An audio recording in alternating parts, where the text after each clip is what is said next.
Welcome to the Lucrative Society. I'm your host, Mindie and And I'm Sean Stevenson. Enjoy the show. Hey, I'm Mindie And I'm Sean Stevenson. Welcome to the Lucrative Society podcast. We are so excited that you're here. This is our premiere episode. And in this first conversation, I wanted to not only introduce ourselves, but also introduce this topic of lucrative.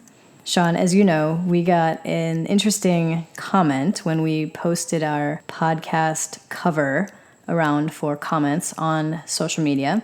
Somebody wrote, that title sounds so pretentious. Mindie was thinking, exactly. No, I thought it was really an interesting comment because I think it showed so much of where they are right now in their reality. And I found that people who are put off by terms like lucrative, prosperous, wealth, they are kind of having like a funny bone hit, where it hurts because they don't feel like they're wealthy.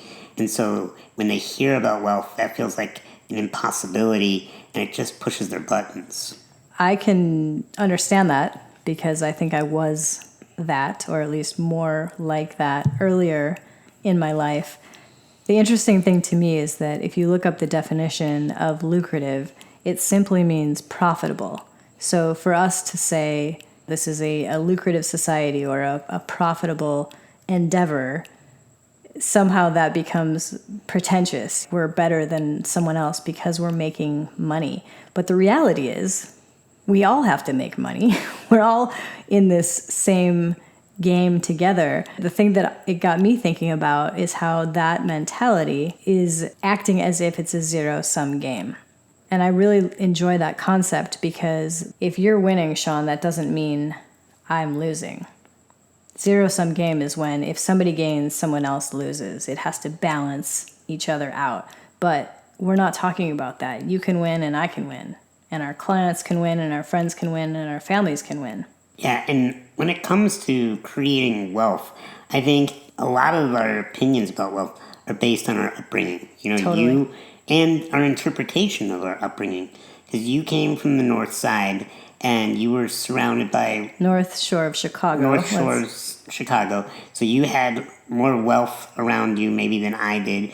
But a couple towns over, we had wealth, and I had a different opinion. Like, you might have seen it as, like, materialistic. Yeah, I definitely saw it as materialistic, which then I very early on raged against. Probably, knowing what I know now, because I was like, well, I want that. How come my family's not like envy. that? How come I'm not getting a car on my 16th birthday when a lot of the people I knew and went to school with, that was just normal for them? Yeah. And I was like, well, where's mine? Yeah.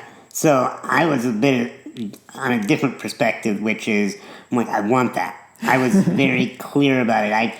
I said when I was a freshman in high school, the teacher said, what do you want to be when you grow up? And I said, a millionaire. And like all the kids were like, that's not an occupation. I'm like, yeah, it is. And so my mentality was always, hey, how do we get the nicer car, the nicer home? Yeah, and I love that too because now my mindset is like, a millionaire, that is basically an occupation because if you know about investing and passive income and all of these things that you and I have learned about later in life, it could be your occupation, which is pretty awesome. So, I want to speak to anyone that's listening to this podcast and really talk to them about choice. Because when you come with the attitude of, oh, well, that's so pretentious, are you being like I was? And saying, okay, I want that, but the way that I'm going to skirt around that for my own ego, I thought it was more noble to be poor or struggling. And then I played that out, as you know, well into my 30s with my business decisions and various financial situations. But it all came down to this choice of saying, okay, now I can recognize I want that. And oh, by the way, that I think is awesome. I don't think it's a negative thing anymore. Well, I think a big thing that most people don't understand is who you hang out with has a big impact on how you perceive creation of wealth and the impact of wealth. You know, when I met you, you were living in Portland, you had a lot of artist friends, you had a lot of writer friends, and so you weren't surrounded by wealth consciousness.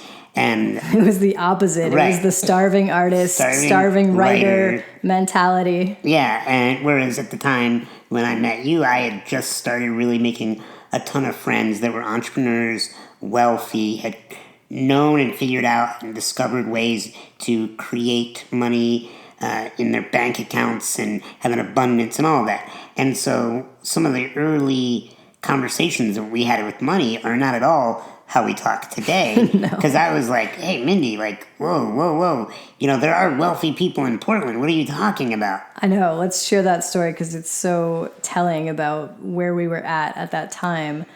So my thought within my coaching business was, well, Sean, how could I possibly charge more than I'm currently charging, which wasn't that much, because nobody has any money in Portland. And you said to me, Mindie, Brendan Burchard lives in Portland. I think he's got some cash. Yeah. Like, I think there are people in Portland that have money. And I was like, well, of course there are. You know, it wasn't like I was oblivious to that concept, but just I didn't know those people. I wasn't hanging out with those people. And honestly, to be very clear about this, is I think that I probably didn't want to know those people at that time because I still had that perception. Yeah.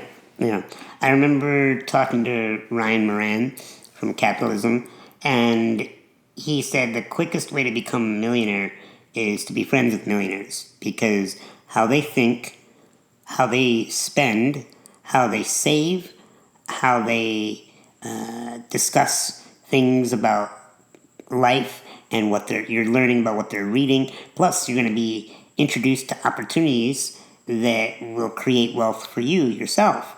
And so a big thing when we started dating is I was like, you need to upgrade the wealth of your friends. Totally. And we, of course, have done that together.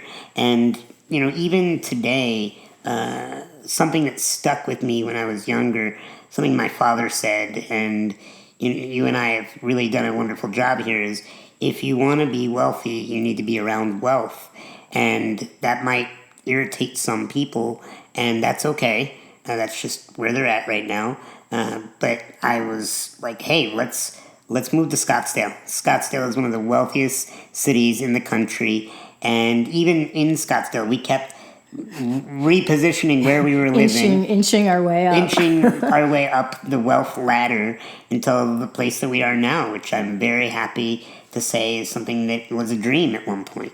Yeah, I really like that advice from your dad. I've thought about that a lot. Something that Sean's father taught him, and then I learned through that as well, was it's great to have the smallest house in a wealthy or, you know, area of big houses. So you can just like basically get your foot in the door into that neighborhood, even if you have the tiniest house or, you know, not the wealthiest land or whatever.